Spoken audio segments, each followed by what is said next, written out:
give you 3 reasons why a recession is the perfect time to buy a house. Now, I know you've heard about the interest rates being a lot higher. Actually, these interest rates are rather normal.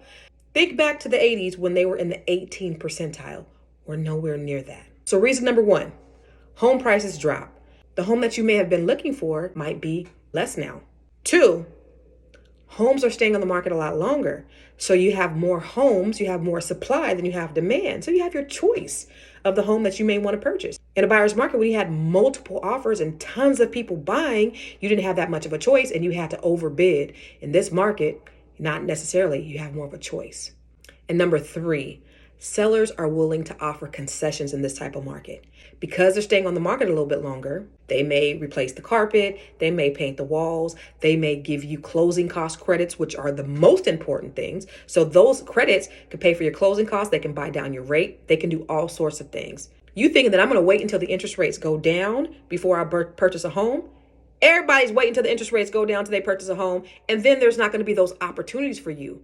Why don't you purchase your home now, and then when the market changes, and the interest rates go down, you refinanced your home, you're saving money on your payment, and now you're doing better than everybody else who waited. I hope this helps.